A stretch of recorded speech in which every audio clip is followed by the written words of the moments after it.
서방님, 제발 아무것도 묻지 마시고 지금 당장 이 수의를 입으십시오. 새하얀 얼굴에 핏기 하나 없는 신부가 떨리는 손으로 제 앞에 내민 것은 다름 아닌 죽은 사람에게나 입히는 칙칙한 삼배옷이었습니다. 평생 장가 한 번 못 가보고 산속에서 약초나 캐던 윤보에게 하늘이 내린 선녀 같은 신부인 줄만 알았는데 대체 이 여인은 첫날 밤에 왜 지아비의 수의를 준비한 것일까요? 창밖에서는 정체를 알 수 없는 괴한들의 거친 말발굽 소리가 집을 포위하고 신부는 사내의 바짓가랑이를 붙잡고 숨도 쉬지 말고 죽은 척 누워있으라며 눈물로 애원합니다. 과연 이 기괴한 밤의 끝에는 어떤 소름 끼치는 진실이 숨겨져 있을까요? 은빛 야담설화를 찾아주셔서 감사합니다. 구독과 좋아요 한번 눌러주세요. 영상을 만드는데 큰 힘이 됩니다. 그럼 오늘의 이야기 시작합니다. 조선 명종 시절 첩첩산중으로 둘러싸인 강원도 깊은 산골 마을에 박윤보라는 사내가 살고 있었습니다. 윤보는 심성이 비단결같이 곱고 부지런하기로는 마을에서 첫손에 꼽혔으나 조실부모하고 물려받은 재산 하나 없이 찢어지게 가난한 탓에 나이 30이 훌쩍 넘도록 장가를 가지 못한 처지였지요. 매일 밤 차디찬 아랫목에 홀로 누워 내 평생의 지엄이의 따뜻한 손 한번 잡아볼 수 있으려나 하며 긴 한숨으로 밤을 지새우는 것이 그의 일상이었습니다. 그러던 어느 늦은 가을날이었습니다.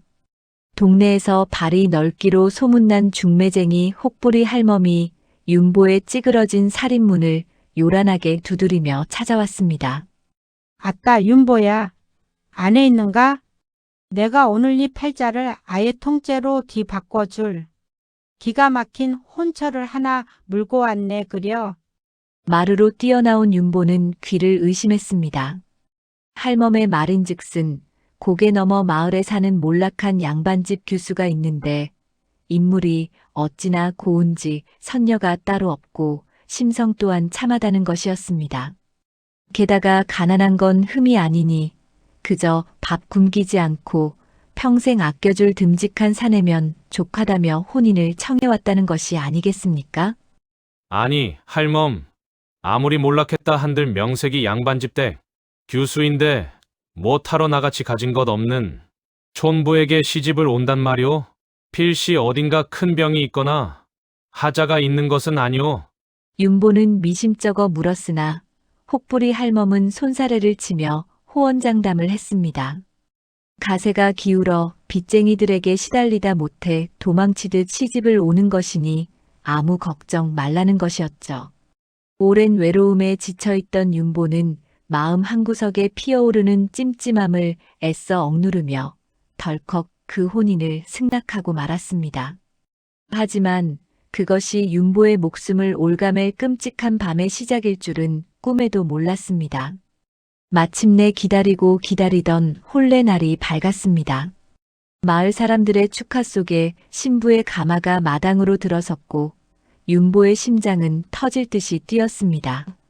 그런데 가마문이 열리고 붉은 연지곤지를 찍은 신부가 걸어 나오는 순간 마당에서 잔치국수를 들이켜던 마을 사람들은 일제히 숨을 죽였습니다. 소문대로 신부의 미모는 숨이 막힐 듯 아름다웠습니다. 하지만 왠지 모르게 사람의 것이 아닌 듯한 서늘하고 음침한 기운이 전신을 감돌고 있었죠. 새하얀 얼굴에는 핏기 하나 없었고 신부의 두 눈동자는 마치 깊은 우물처럼 시커멓게 죽어있어 혼례 내내 단 한 번의 미소도 보이지 않았습니다. 게다가 맞절을 하기 위해 맞잡은 신부의 손은 한겨울 냇물에 담갔다 뺀 것처럼 얼음장같이 차가웠습니다. 더욱 기괴한 것은 신부의 혼수였습니다. 보통의 신부들이 가져오는 고운 비단이나 이불 대신 신부는 낡고 기괴한 붉은색 부적이 덕지덕지 붙어있는 검은 오동나무 괴짝 단 하나만을 굳게 끌어안고 왔던 것입니다. 마을 노인들은 입을 모아 쯔쯔, 조상집에나 어울릴 법한 기운이여. 라며 혀를 찼습니다. 어느덧 해가 뉘엿뉘엿 지고 산짐승의 울음소리마저 뚝 끊긴 기계하리만치 고요한 밤이 찾아왔습니다. 초롱불 하나만이 아슬아슬하게 방 안을 비추고 있는 첫날 밤. 신혼방 안에는 숨막히는 정적만이 흐르고 있었습니다. 윤보는 마른 침을 꿀꺽 삼키며 고개를 푹 숙인 채 미동도 하지 않는 신부에게 조심스레 다가갔습니다. 부인 내 비록 찢어지게 가난하여 보잘것없는 사내오나 평생 부인의 눈에서 눈물 나는 일은 없게 하리다. 윤보가 떨리는 손으로 신부의 옷고름에 조심스레 손을 뻗으려던 찰나였습니다. 서방님, 갑자기 얼음장처럼 차갑고 쇳소리가 섞인 신부의 목소리가 방 안의 공기를 갈랐습니다. 윤보가 흠칫 놀라 손을 멈추자 신부는 천천히 고개를 들어 윤보를 똑바로 쳐다보았습니다. 그리고는 자리에서 스르륵 일어나 구석에 부둥켜 안고 있던 그 기괴한 검은 오동나무 괴짝을 앞으로 끌어왔습니다. 마치 짐승이 긁는 듯한 소름 끼치는 마찰음과 함께 괴짝이 열렸습니다. 윤보는 괴짝 안에서 나오는 물건을 보고 그만 사색이 되어 엉덩방아를 찍고 말았습니다. 신부가 괴짝 안에서 정성스레 꺼내어 윤보의 무릎 앞에 펼쳐놓은 것은 다름 아닌 죽은 시신에게 입히는 삼배로 만든 칙칙한 수의였습니다. 부인, 첫날 밤에 이게 무슨 해괴망측한 짓이오? 어찌 산 사람에게, 그것도 첫날 밤을 치르는 지아비에게 수의를 내민단 말이오? 윤보는 사시나무 떨듯 떨며 소리쳤습니다. 하지만 신부의 핏기 없는 입술 사이로 흘러나온 말은 윤보의 숨통을 완전히 조여버리고 말았습니다. 신부는 그 차가운 손으로 윤보의 바짓가랑이를 덥석 부여잡으며 바닥에 이마를 대었습니다. 서방님, 제발 저를 살려주십시오. 오늘 밤 저와 부부의 연을 맺으시려거든. 아무것도 묻지 마시고 당장 이 수의를 입으십시오. 그리고 저 병풍 뒤에 숨도 쉬지 말고 죽은 시체처럼 누워 계셔야만 합니다. 그렇지 않으면 서방님도 저도 오늘 밤을 넘기지 못하고 갈기갈기 찢겨 죽고 말 것입니다. 방 안은 쥐 죽은 듯 고요했습니다. 윤보는 덜덜 떨리는 손으로 수의를 받아들고는 멍하니 신부의 얼굴을 바라보았습니다. 기괴하고 섬뜩한 부탁이었지만 신부의 두 눈에는 묘한 절박함이 서려 있었습니다. 그것은 요물이나 귀신이 사람을 홀리려는 사악한 눈빛이 아니었습니다. 벼랑 끝에 몰린 가여운 짐승이 살려달라 애원하는 처절하고도 슬픈 눈빛이었지요. 평생 남에게 해코지 한 번 안 하고 살아온 순박한 윤보였습니다. 그래, 까짓것. 내 한평생 가난하게 살아 목숨 말고는 잃을 것도 없는 놈인데 저토록 애원하는 여인을 어찌 모른 척하겠는가? 윤보는 눈 딱 감고 거친 삼배 수의를 꿰어 입었습니다. 그리고 신부의 말대로 방 한 구석, 낡은 식장생 병풍 뒤에 마치 죽은 시신처럼 꼿꼿하게 누웠습니다. 신부는 윤보의 얼굴 위로 얇은 무명천까지 덮어 씌웠지요. 윤보는 천 밑에서 숨소리조차 내지 못한 채 식은 땀만 줄줄 흘리고 있었습니다. 이윽고 신부가 방 안에 유일한 빛이던 촛불을 훅 하고 꺼버렸습니다. 칠흑 같은 어둠이 깔린 방 안. 피 말리는 시간이 얼마나 흘렀을까요? 갑자기 고요하던 산골 마을에 동네 개들이 미친 듯이 지저대기 시작했습니다. 이어서 마당을 짓밟는 무겁고 거친 발소리들이 들려왔습니다. 한두 명의 발소리가 아니었습니다. 단번에 살인문이 박살나는 소리와 함께 안방문이 부서질 듯 열렸습니다. 시퍼런 칼날을 번뜩이는 험악한 장정 대여섯 명이 들이닥친 것입니다. 횃불을 든 그들의 우두머리로 보이는 자가 방 안을 훑어보며 섬뜩한 목소리로 으르렁거렸습니다. 이년, 독 안에 든 쥐다. 내년이 아무리 변장을 하고 이 깊은 산골 촌놈에게 시집을 와서 숨는다 한들 우리 대감마님의 눈을 피할 줄 알았더냐? 당장 끌어내라. 병풍 뒤에 누워있던 윤보는 그 살벌한 호통에 심장이 멎는 듯 했습니다. 아이고, 꼼짝없이 죽었구나. 하고 속으로 연부를 외고 있던 바로 그때였습니다. 아이고, 아이고, 서방님. 어찌 이리 허망하게 가신단 말입니까? 갑자기 방 한가운데서 신부의 찢어질 듯한 곡소리가 터져 나왔습니다. 장정들은 흠칫 놀라 걸음을 멈추었습니다. 신부는 산발을 한 채 병풍 앞을 가로막고 앉아 바닥을 치며 구슬프게 통곡하고 있었습니다. 내 이놈들. 죽이려거든 나부터 죽여라. 하늘도 무심하시지. 가엾은 우리 서방님.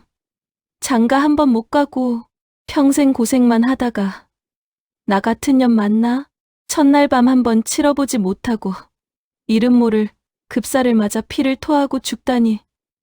아이고. 우두머리가 횃불을 들이밀자 병풍 뒤로 수의를 입고 뻣뻣하게 누워있는 윤보의 모습이 드러났습니다. 윤보의 얼굴 위로 덮인 무명천 주위로 신부가 미리 뿌려둔 붉은 닭피가 낭자하게 묻어 있었지요. 신부는 미친 듯이 장정들의 바짓가랑이를 붙잡고 매달렸습니다. 잘 오셨소. 우리 서방님이 걸린 역병이 사람 살점을 순식간에 검게 썩게 만드는 끔찍한 병이라 동네 사람들도 다 도망가고 시신을 거둘 하나 없어 막막하던 참이었소. 당신들이 내 서방님 염습 좀 도와주시오. 이 역병이 옮으면 사흘을 못 넘기고 피를 쏟는다 하니 어서 이리 오시오. 신부가 피 묻은 손으로 장정들을 확 끌어당기자 기세등등하던 놈들의 얼굴이 사색이 되었습니다. 조선시대 사람들에게 칼끝보다 더 무서운 것이 바로 원인 모를 역병과 횡사한 자의 부정 타는 것이었으니까요. 에이, 재수 없게 시리. 하필 첫날 밤에 급사를 맞은 송장이라니. 야, 이놈들아, 부정 탄다. 물러서라. 형님, 이 지독한 역병이 옮기라도 하면 우두뼈도 못 추립니다. 어차피 이 년도 서방이 역병으로 죽었으니 방 안에 갇혀 며칠 못 가 죽을 목숨 아닙니까? 서둘러 빠져나갑시다. 잔뜩 겁을 집어먹은 장정들은 횃불을 내던지듯 끄고는 뒤도 돌아보지 않고 부서진 대문 밖으로 주랭랑을 쳐버렸습니다. 산골짜기에 다시 정적이 찾아왔습니다. 멀어지는 말발굽 소리를 확인한 신부는 그제야 철퍼덕 바닥에 주저앉아 가쁜 숨을 몰아쉬었습니다. 병풍 뒤에 누워 이 모든 기막힌 연극을 숨죽여 듣고 있던 윤보가 슬며시 무명천을 걷어내고 일어났습니다. 부인, 대체 저 무지막지한 놈들은 누구며? 이게 다 무슨 영문이오? 윤보의 물음에 신부는 흐트러진 머리를 단정히 쓸어올리며 윤보를 향해 깊이 고개를 숙였습니다. 아까의 섬뜩하고 기괴했던 모습은 온데간데 없고 기품 있고 지혜로운 양반과 규수의 본 모습이 드러나고 있었지요. 서방님, 이 못난 지엄이를 용서하십시오. 저는 고개 넘어 몰락한 양반의 여식이 아닙니다. 한양도성 억울하게 누명을 쓰고 몰락한 이조판서 최대감의 무남동녀 외동딸 최연이라 하옵니다. 어둠이 짙게 깔린 방 안 신부는 조심스레 일어나 다시 호롱불에 불을 붙였습니다. 은은한 불빛 아래 드러난 연희의 얼굴은 아까의 창백하고 섬뜩했던 모습은 온데간데 없고 밤하늘의 달빛처럼 청초하고 기품이 넘쳤습니다. 윤보는 여전히 수의를 입은 채 넋이 나가 물었습니다. 아니, 이조판서 대감의 따님이라뇨?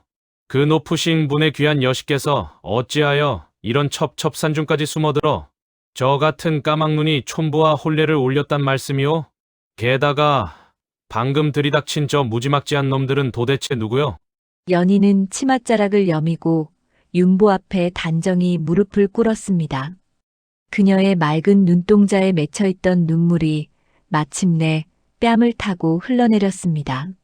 서방님. 놀라게 해드려 참으로 송구하옵니다. 방금 전 들이닥친 자들은 현재 조정의 실세인 좌의정조 대감의 사병들입니다. 제 아버님께서는 평생을 청렴결백하게 살아오신 분이셨으나 백성들의 고열을 짜내는 조 대감의 일당을 탄핵하려다 도리어 역모라는 끔찍한 누명을 쓰고 옥에 갇히셨습니다. 연희의 목소리는 가늘게 떨렸으나 그 안에는 올곧은 심지가 박혀 있었습니다. 조대감 일당은 자신들의 죄를 덮기 위해 가짜 서찰을 조작하여 최 대감을 역적으로 몰았고 가문은 하루아침에 풍비박산이 나고 말았습니다. 아버님께서는 차명을 당하시기 전날 밤 충직한 늙은 가솔의 등에 저를 업혀 도망치게 하셨습니다.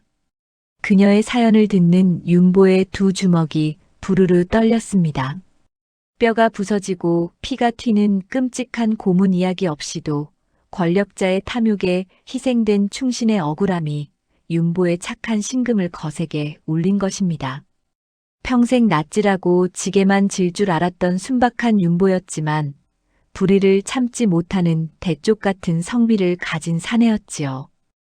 하면 그토록 위험한 처지에 놓인 낭자께서 어찌하여 하필 저같이 보잘것없고 가난한 자를 지아비로 택하셨단 말이오? 나를 방패막이 삼아 숨으려 하신 것이오? 윤보의 조심스러운 물음에 연희는 단호히 고개를 저었습니다. 아닙니다, 서방님.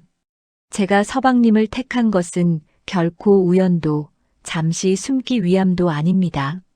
1년 전 이 마을 어귀에서 병들어 쓰러진 떠돌이 노인을 거두어 손수 약을 다려 먹이고 돌아가시자 양지 바른 곳에 무덤까지 만들어주신 분이 바로 서방님이시지요? 윤보는 깜짝 놀랐습니다. 아니, 그 일을 어찌? 그저 길 가다 쓰러진 노인네가 가여워 제가 가진 쌈짓돈을 털어관을 하나 짜드렸을 뿐인데. 그 노인이 바로 저를 업고 도망치셨던 저희 집안의 충직한 가솔이었습니다. 할아범은 숨을 거두기 전 저에게 서방님의 은혜를 전하며 이토록 심성이 맑고 의로운 사내라면 아가씨를 평생 믿고 의탁해도 좋을 것이라 하셨습니다. 저는 서방님의 그 따뜻하고 올곧은 성품 하나만을 믿고 제 목숨과 가문의 명운을 걸고 이곳으로 온 것입니다. 그 말을 듣는 순간 윤보의 가슴 속에서 뜨거운 무언가가 왈칵 솟구쳐 올랐습니다. 남들은 가난하고 못 배웠다며 괄시하던 자신을 이토록 귀하고 지혜로운 여인이 하늘처럼 믿고 의지해주다니요. 윤보의 굽어있던 어깨가 자신도 모르게 활짝 펴졌습니다. 연희는 자리에서 일어나 방구석에 있던 기괴한 검은 오동나무 괴짝으로 다시 다가갔습니다. 시신을 염할 때 쓰는 수의와 닭피를 꺼냈던 바로 그 괴짝이었지요. 그녀가 괴짝의 밑바닥을 힘주어 누르자 딸깍하는 소리와 함께 감춰져 있던 이중 바닥이 열렸습니다. 그 속에서 나온 것은 수의도 무서운 부적도 아니었습니다. 그것은 두툼하고 낡은 비밀 장부였습니다. 이것이 무엇이오? 바로 조대감 일당이 나라의 곡식을 빼돌리고 오랑캐와 내통하여 사사로이 재물을 축적한 모든 증거가 담긴 아버님의 비밀 장부입니다. 놈들이 이 장부를 찾기 위해 혈안이 되어 저를 쫓았던 것입니다. 연희의 눈빛이 매섭게 빛났습니다. 그녀는 겁에 질려 도망치는 연약한 여인이 아니었습니다. 때를 기다리며 발톱을 숨긴 지혜로운 호랑이였던 것입니다. 서방님, 방금 전 들이닥친 놈들은 수의와 역병이라는 제 거짓말에 속아 잠시 물러났으나 날이 밝고 의심이 피어오르면 반드시 다시 들이닥칠 것입니다. 우리는 이 장부를 들고 한양으로 가야 합니다. 임금님의 눈과 귀를 대신하여 천하를 감찰하시는 암행어사를 찾아 이 증거를 전해야만 합니다. 윤보는 침을 꿀꺽 삼켰습니다. 한평생 이 깊은 산골을 벗어나 본 적 없는 자신이 당대 최고의 권력자에게 쫓기며 한양까지 간다니 목숨을 내놓아야 할지도 모르는 두려운 길이었습니다. 하지만 윤보는 자신을 바라보는 연희의 간절하고 믿음직스러운 눈빛을 외면할 수 없었습니다. 윤보는 입고 있던 칙칙한 수의를 훌훌 벗어 던졌습니다. 그리고는 거칠고 투박한 두 손으로 연희의 작고 하얀 손을 덥석 쥐었습니다. 가십시다. 부인, 내 비록 배운 것 없는 까막눈이라 장부에 쓰인 글자는 한자도 읽지 못하나 지게를 쥐고 산을 타던 이 두 다리만큼은 튼튼하오. 내가 부인의 손과 발이 되어 반드시 그 억울함을 풀어드리리다. 며칠 밤낮을 험한 산길로만 숨어 걷던 윤보와 연희.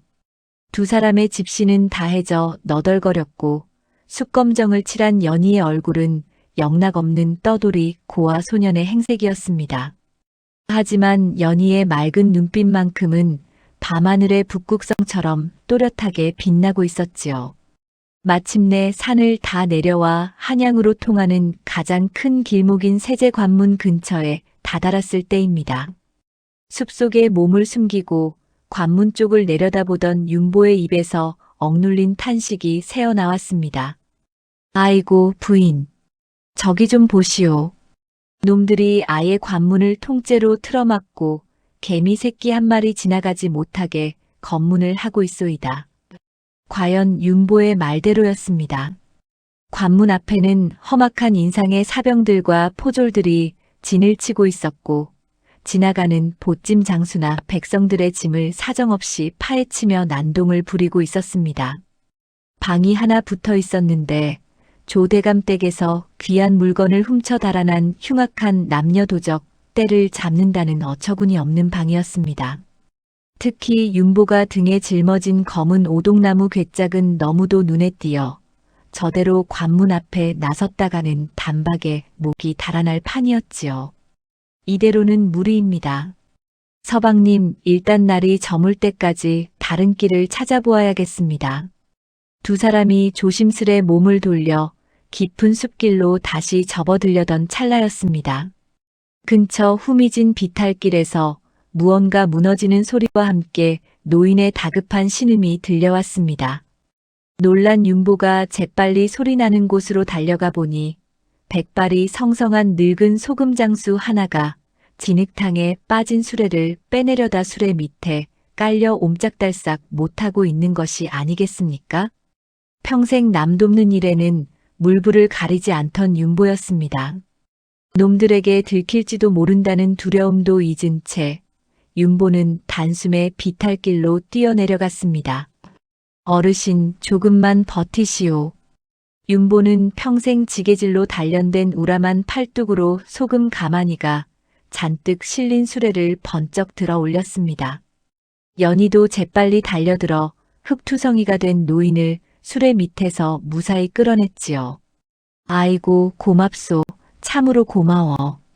젊은이들이 아니었다면 이 늙은이 객살 뻔했구려. 가쁜 숨을 몰아쉬며 연신 고개를 숙이던 황영감이라는 이 늙은 소금장수는 흙먼지를 툭툭 털어내더니 윤보와 연희를 찬찬히 위아래로 훑어보았습니다. 가만 보아하니 자네들 평범한 화전민이나 떠돌이는 아닌 것 같구먼. 눈빛에 쫓기는 기색이 역력하고 그 등에 맨 괴짝은 필시 예사 물건이 아닌 듯 싶은데 내 말이 틀린가? 윤보와 연희는 흠칫 놀라 뒤로 한 발짝 물러섰습니다. 행여나 첩자인가 싶어 연희가 바짝 긴장하는데 황영감이 사람 좋은 웃음을 허허 터뜨렸습니다. 경계할 것 없네. 내 평생 소금 지게를 지고 조선 팔도를 떠돌며 수많은 사람을 겪어보았지. 자네들 눈망울을 보니 절대 남의 것을 탐하거나 해코지할 악인들은 아니야. 보아하니 저 험악한 검문소를 통과해야 하는 모양인데 그 커다란 괴짝을 메고는 어림도 없지. 자, 이리 내게 주게. 황영감은 흔쾌히 자신의 소금 수레의 가마니들을 걷어냈습니다. 어르신, 저희를 돕다가는 어르신까지 큰 화를 당하실 수 있습니다. 연희가 만류했으나 황영감은 호탕하게 웃었습니다. 허허, 이 늙은이 목숨을 구해준 은인들인데 그깟 화가 대수겠소? 내 비록 늙고 힘은 없으나 평생 장사치로 굴러먹은 넉살 하나는 이팔 청춘이요. 어서 괴짝을 가장 밑바닥에 숨기고 그 위에 이 굵은 소금 가마니를 덮으시게. 두 사람은 노인의 호의에 깊이 고개 숙여 감사하며 장부가 든 괴짝을 소금술의 맨 밑바닥에 감쪽같이 숨겼습니다. 그리고 윤보는 수레꾼으로, 연희는 노인의 손주로 위장하여 마침내 검문소 앞으로 나아갔습니다. 거기 멈춰라. 수레에 실린 것이 무엇이냐. 눈에 핏발이 선 사병 하나가 창끝을 겨누며 험악하게 다가왔습니다. 등줄기에 식은 땀이 폭포수처럼 흘러내렸습니다. 사병이 수레의 덮개를 거칠게 확 걷어냈습니다. 아이고 나으리, 먼 길 오시느라 수고가 참으로 많으십니다요. 황 영감이 허리가 땅에 닿도록 굽신거리며 특유의 넉살 좋은 미소를 지었습니다. 보시다시피 서해안에서 갓 구워 올린 최상품 굵은 소금이옵니다. 날씨가 굳어 눅눅해지기 전에 한양 장터에 내다 팔려던 참이지요. 사병은 의심의 눈초리를 거두지 않고 시퍼런 창끝으로 소금 가마니를 푹푹 찔러댔습니다. 창끝이 가마니를 뚫고 들어가며 아슬아슬하게 바닥에 닿을락 말락하는 숨막히는 순간이 이어졌습니다. 연희는 숨을 꾹 참은 채 고개를 푹 숙이고 있었고 윤보는 차마 수레 쪽을 보지 못하고 눈을 질끈 감았습니다. 그때였습니다.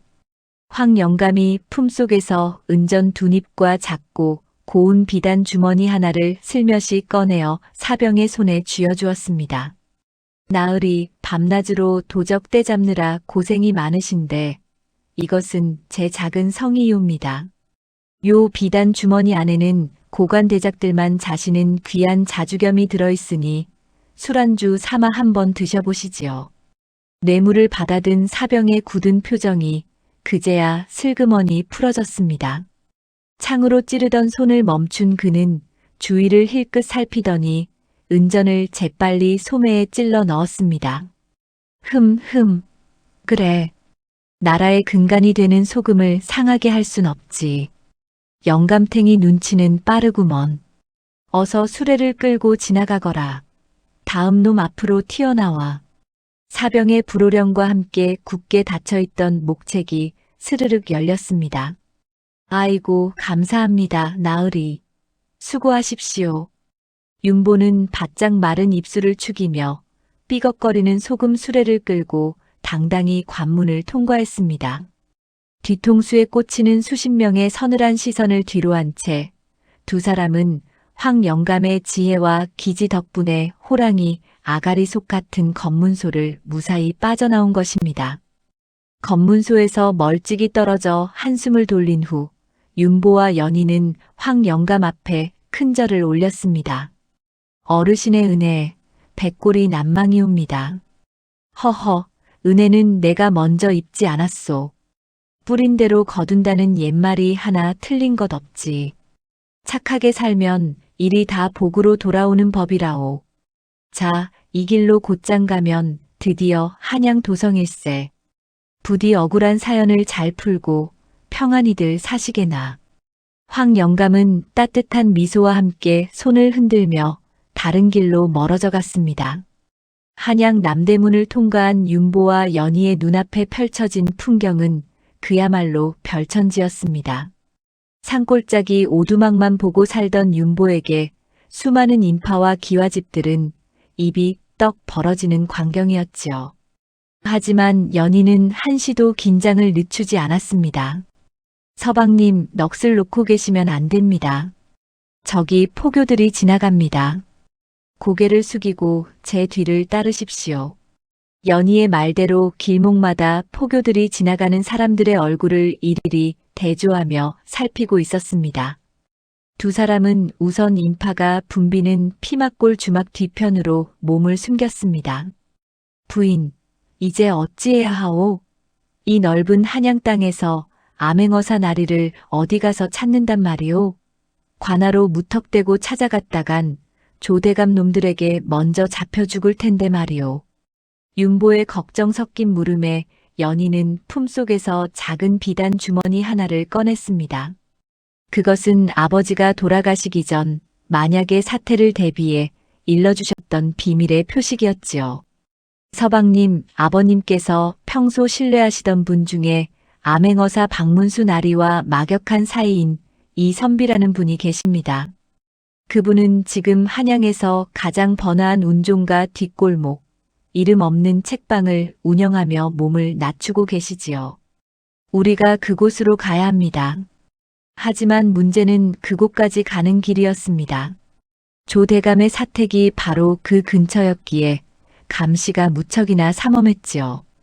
그때 연희의 눈에 장터를 지나가는 한 무리의 행렬이 들어왔습니다. 바로 잔치집에 음식을 배달하는 가마꾼들과 요리사들이었지요. 서방님, 좋은 생각이 났습니다. 놈들은 지금 남녀 도적을 찾고 있지요. 그렇다면 우리는 그들이 절대 의심하지 않을 전혀 다른 사람이 되어야 합니다. 연희는 윤보를 데리고 근처 시장의 옷가게로 향했습니다. 그리고는 윤보에게는 덩치 큰 주방 일꾼의 옷을, 자신은 얼굴을 반쯤 가린 부엌대기 하녀의 차림을 하게 했습니다. 여기에 연희의 신묘한 화장술이 더해졌습니다. 숯검정으로 얼굴을 더럽히고 입가에는 커다란 가짜점까지 붙이니 아까의 기품 있던 규수의 모습은 온데간데 없고 영락없는 시골뜨기 하녀가 되었습니다. 자, 이제 서방님은 이 떡 광주리를 머리에 이시고 저는 옆에서 술병을 들고 따르겠습니다. 누가 물으면 판서댁 잔치집에 심부름 가는 길이라고만 하십시오. 두 사람은 떡 광주리를 앞세워 당당히 운종가 대로를 걷기 시작했습니다. 아니나 다를까 조대감의 사병들이 길을 가로막았습니다. 깨 멈춰라. 너희들 어디서 오는 놈들이냐? 윤보는 심장이 튀어나올 것 같았지만 연희가 미리 일러준 대로 능청스럽게 연기를 시작했습니다. 아이고 나으리. 저희는 저기 아랫마을 김진사 댁에서 잔치떡을 배달하러 가는 길입니다. 이 떡이 식으면 주인마님께 불호령이 떨어질 텐데 좀 지나가게 해주십시오. 윤보는 일부러 투박한 사투리를 쓰며 굽신거렸습니다. 사병이 의심스러운 눈초리로 떡 광주리를 뒤적거리자 옆에 있던 연희가 앙칼진 목소리로 거들었습니다. 어머나, 나으리, 그 귀한 잔치떡에 손을 대시면 어쩝니까? 이게 임금님께 진상하는 쌀로 만든 귀한 떡이라는데 부정이라도 타면 나으리가 책임지실 건가요? 연희의 능청스러운 말솜씨에 사병은 인상을 찌푸리며 손을 뗐습니다. 에잇, 재수 없게시리. 시골뜨기들이라 그런지 말이 많구먼. 어서 가버려. 위기를 넘긴 두 사람은 골목길을 돌고 돌아 마침내 빛바랜 간판이 걸린 작은 책방 앞에 당도했습니다. 책방 안에는 백발이 성성한 노인이 낡은 책을 갈무리하고 있었지요. 연희는 노인에게 다가가 아버지가 주신 비단 주머니를 조용히 내밀었습니다. 주머니 속의 옷가락질을 확인한 노인의 눈이 휘둥그레졌습니다.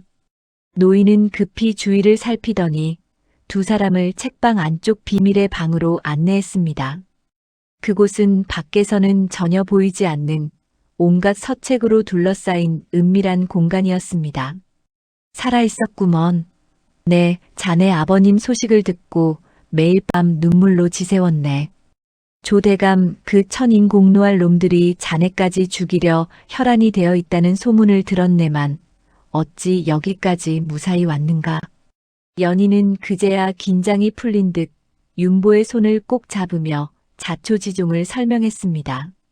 그리고 윤보의 등에 맨 괴짝에서 그 귀한 비밀 장부를 꺼내 놓았습니다. 어르신, 이 장부 안에는 조대감이 나라를 팔아먹고 백성을 괴롭힌 모든 증거가 담겨 있습니다. 제발 박문수 나리께 이 사실을 전해 주십시오. 아버님의 억울함을 풀고 저 악마 같은 놈들을 단죄할 수 있게 도와주십시오. 장부를 훑어보던 이 노인, 즉 이선비의 손이 파르르 떨렸습니다. 이것만 있으면 충분하네. 마침 박문수 어사가 며칠 전 비밀리에 한양으로 복귀해 임금님의 하교를 기다리고 계시네. 오늘 밤 내가 목숨을 걸고 이 장부를 어사나리께 전달하겠네. 책방 안쪽 비밀의 방에 잠시 몸을 숨긴 윤보와 연희는 이 선비가 박문수 어사와 접선하기만을 숨죽여 기다리고 있었습니다. 그러나 도성의 공기는 이미 차갑게 얼어붙어 있었습니다. 조대감의 신복인 살수대장은 이미 이 선비의 뒤를 밟아 책방 주변을 포위한 상태였습니다. 그들은 소리 없이 담장을 넘었고 달빛에 비친 칼날은 섬뜩한 냉기를 뿜어냈습니다. 정적을 깨뜨린 것은 지붕 기와가 살짝 긁히는 미세한 소리였습니다. 산에서 짐승의 소리를 귀신같이 잡아내던 윤보의 귀가 먼저 반응했습니다. 윤보는 본능적으로 연희의 어깨를 누르며 입술에 손가락을 갖다 대었습니다. 이윽고 들이닥친 자객들이 문을 박차고 들어왔습니다. 이 선비는 장부를 품에 안고 뒷문으로 피신시키려 했으나 적의 칼날이 먼저 그의 앞을 가로막았습니다. 절체절명의 순간 평생 호미와 낯만 잡았던 윤보가 괴력을 발휘했습니다. 그는 책방 구석에 쌓여있던 묵직한 서책 더미를 자객들을 향해 통째로 밀어버렸습니다. 비명과 함께 자객들이 책 더미에 깔려 주춤하는 사이 윤보는 연희와 이 선비를 데리고 좁은 뒷골목으로 뛰쳐나갔습니다. 칠흑 같은 어둠 속에서 쫓고 쫓기는 추격전이 벌어졌습니다. 골목길은 미로처럼 복잡했지만 살수들은 지붕 위를 날며 두 사람의 숨통을 조여왔습니다. 윤보는 막다른 길에 다다르자 결심한 듯 지게 작대기를 거칠게 뽑아들었습니다. 지게 작대기는 비록 투박한 나무 막대기였으나 산골에서 맹수를 상대하던 윤보의 손에 들어가자 무시무시한 무기로 변했습니다. 자객들의 칼날이 번뜩이며 날아들 때마다 윤보는 작대기를 휘둘러 쳐냈고 그 충격에 자객들의 손목이 꺾여 나갔습니다. 하지만 수적 열세를 극복하기엔 역부족이었습니다. 흑기가 연희의 목을 노리고 칼을 내리꽂으려던 찰나 윤보는 자신의 몸을 날려 연희를 감싸 안았습니다. 윤보의 등 뒤로 날카로운 칼날이 스치며 붉은 선혈이 낭자하게 튀었습니다. 서방님, 연희의 절규가 골목 안에 울려 퍼졌습니다. 상처를 입은 윤보는 고통 속에서도 지게 작대기를 놓지 않았습니다. 그는 피 묻은 이빨을 드러내며 짐승처럼 포효했습니다. 그 기세에 눌린 자객들이 주춤하는 사이 멀리서 광군의 횃불과 함께 요란한 징소리가 들려오기 시작했습니다. 훈련도감의 군사들이 순찰을 돌다 소란을 감지하고 달려온 것이었습니다. 조대감의 사병인 자객들은 광군과 마주치는 것을 꺼려 급히 몸을 날려 어둠 속으로 사라졌습니다. 윤보는 안도감과 함께 바닥으로 쓰러졌습니다. 연희는 눈물을 흘리며 자신의 옷고름을 찢어 윤보의 상처를 동염했습니다. 지혜로운 신부와 용감한 남편, 그리고 이들의 진심에 감동한 이 선비는 서로의 손을 꼭 잡았습니다. 이 선비는 윤보의 희생 덕분에 지켜낸 장부를 품에 더욱 단단히 안았습니다. 이제 이 장부만 박문수 어사의 손에 들어간다면 내일 아침 도성에는 거대한 폭풍우가 몰아칠 것입니다. 이른 아침 좌의정 조대감의 사택은 평소와 다름없이 위세가 당당했습니다. 정승의 권세를 등에 업고 문전성시를 이루는 객들과 뇌물을 들고 찾아온 관리들로 마당은 이미 북적이고 있었지요. 조대감은 자신의 앞날을 가로막던 최대감도 제거했겠다. 이제 그 여식인 연희와 장부만 손에 넣으면 천하가 제 소나기에 들어올 것이라 믿으며 거드름을 피우고 있었습니다. 그때였습니다. 사택 정문 밖에서 천둥번개 같은 고함이 터져 나왔습니다. 암행어사 출두야. 암행어사 출두야.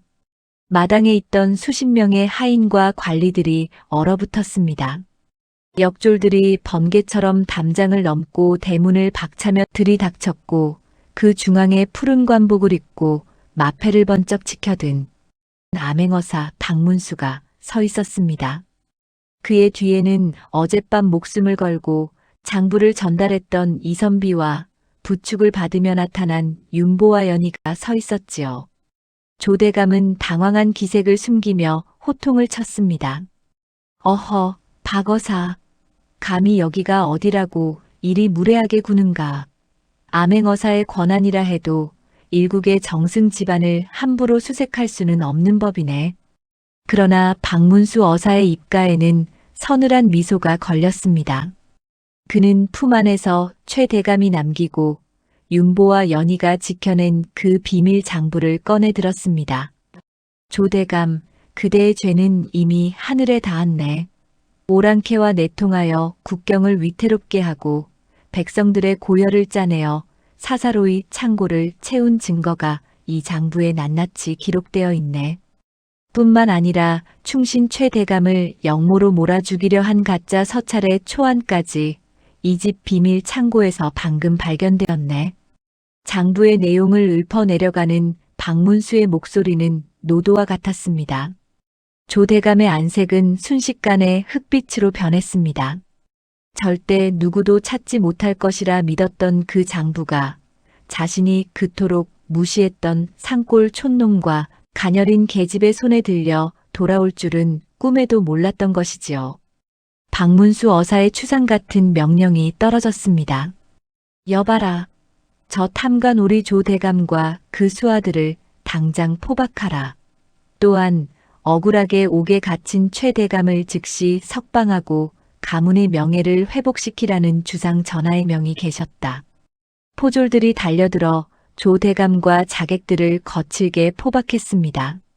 어제까지만 해도 기세등등하던 악당들이 무릎을 꿇고 살려달라 애걸하는 모습은 참으로 가관이었습니다. 마당 구석에서 이 광경을 지켜보던 윤보는 그제야 안도의 한숨을 내쉬며 연희의 손을 꼭 잡았습니다.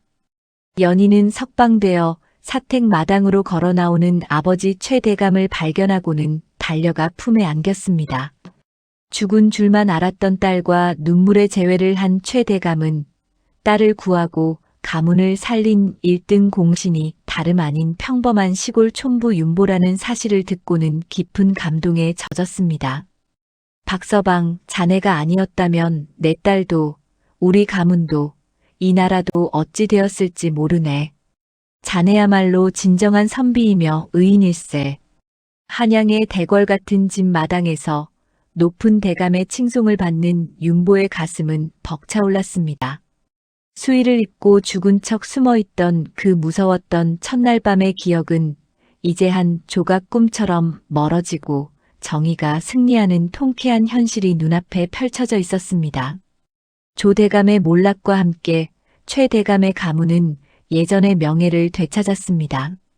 궐 안팎에서는 영특한 기지로 장부를 지켜낸 최연희 낭자에 대한 칭송이 자자했지요. 그러나 정작 연희의 마음은 무겁기만 했습니다. 화려한 비단옷을 다시 입고 대궐 같은 집으로 돌아왔지만 그녀의 눈길은 자꾸만 대문 밖을 향했습니다. 그 시각 윤보는 최 대감댁 행랑채 한 구석에서 짐을 꾸리고 있었습니다. 부상당한 등은 어느 정도 아물었지만 그는 자신이 더 이상 이곳에 머물러서는 안 된다는 것을 잘 알고 있었습니다. 내 주제에 감히 판서댁 애기씨를 부인이라 불렀다니 꿈만 같은 며칠이었구나. 이제 낭자께서 제자리를 찾으셨으니 나 같은 놈은 다시 산으로 돌아가는 것이 도리겠지. 윤보는 연희에게 작별 인사조차 남기지 못한 채 조용히 지게를 짊어지고 대문을 나서려 했습니다. 그때였습니다. 서방님, 어디를 가시려는 것입니까? 연희가 버선발로 뛰어나와 윤보의 앞을 가로막았습니다. 곱게 단장한 그녀의 모습은 눈부시게 아름다웠지만 윤보는 차마 고개를 들지 못했습니다. 애기씨, 이제 저는 잊으시고 좋은 가문의 선비님을 만나 행복하게 사십시오. 저 같은 촌놈은 산속 오두막이 제격입니다. 윤보의 투박한 말에 연희의 눈에 눈물이 고였습니다. 그녀는 윤보의 거친 손을 덥석 잡았습니다. 신분도 체면도 다 잊은 채였습니다. 첫날 밤 제가 수의를 내밀었을 때 서방님께서는 제 목숨을 믿고 맡기셨습니다. 자객의 칼날 아래서 저를 감싸 안으실 때도 신분을 따지셨습니까? 제게 지아비는 오직 박윤보, 당신 한 사람뿐입니다. 이 광경을 뒤에서 지켜보던 최 대감이 헛기침을 하며 다가왔습니다. 윤보는 사색이 되어 무릎을 꿇었지만 최 대감의 표정은 의외로 온화했습니다. 박서방, 일어나게. 내 자네의 됨됨이를 이미 보았네. 글 공부는 가르치면 되지만 사람의 본성은 가르쳐서 되는 것이 아니지. 자네 같은 의인이 내 사위가 된다면 가문의 영광이 아니겠는가. 최 대감의 허락이 떨어지기 무섭게 대궐에서 전령이 도착했습니다. 조 대감 일당을 소탕한 공적을 치하하기 위해 임금님께서 직접 내리신 하교였습니다.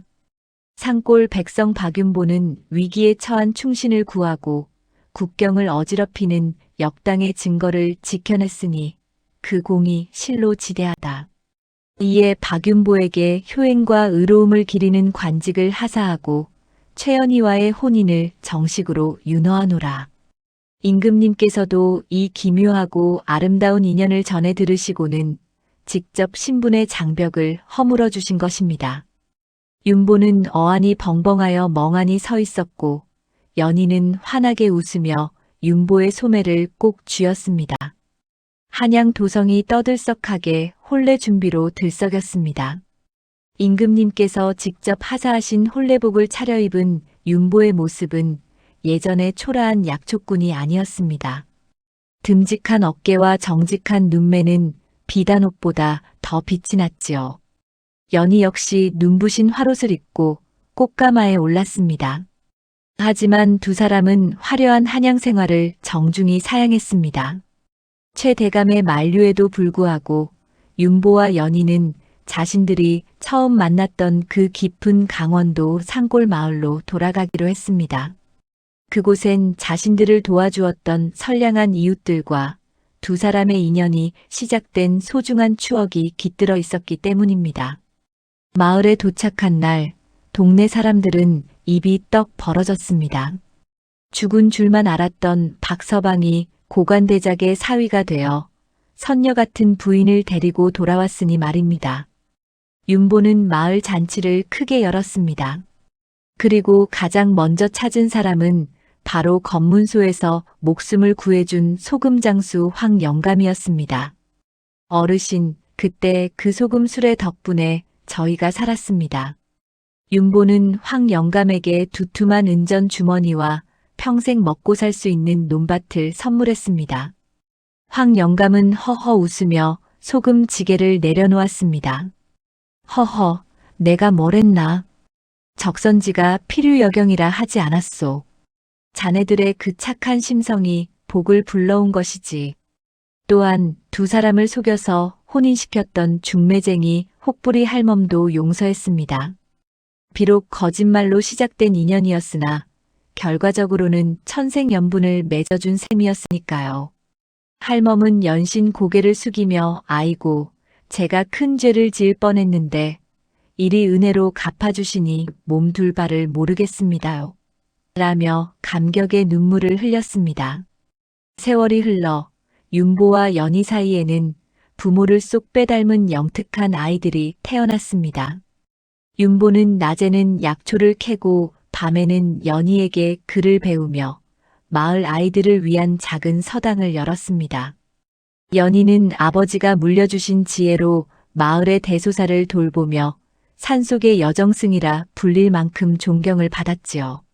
어느 깊은 밤 두 사람은 예전 그 오두막 툇마루에 나란히 앉아 밤하늘을 보았습니다.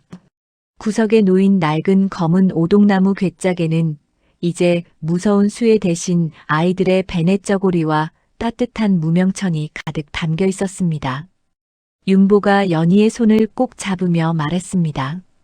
부인, 그날 밤 당신이 내민 수의를 보았을 때 사실 간담이 서늘했소이다. 하지만 지금 생각하니 그것은 죽음의 옷이 아니라 우리를 살린 생명의 옷이었구려. 연희는 윤보의 어깨에 머리를 기대며 미소 지었습니다. 서방님의 그 깊고 넓은 믿음이 없었다면 그 옷은 그저 삼배 조각에 불과했을 것입니다. 저를 믿어주셔서 끝까지 곁을 지켜주셔서 참으로 고맙습니다. 달빛은 두 사람의 머리 위로 은은하게 쏟아졌고 산골 마을의 밤은 그 어느 때보다 평화로웠습니다. 겉모습에 속지 않고 사람의 진심을 보았던 한 사내와 절망 속에서도 지혜를 잃지 않았던 한 여인의 기적 같은 이야기는 그렇게 전설이 되어 오늘날까지 전해 내려오고 있습니다. 이번 이야기는 선한 끝은 반드시 있다는 것, 그리고 가장 어두운 밤일지라도 지혜와 용기가 있다면 반드시 새벽은 온다는 사실을 다시 한번 알려주었습니다. 여러분도 주변의 소중한 인연을 다시 한번 돌아보시는 따뜻한 하루 되시길 바랍니다.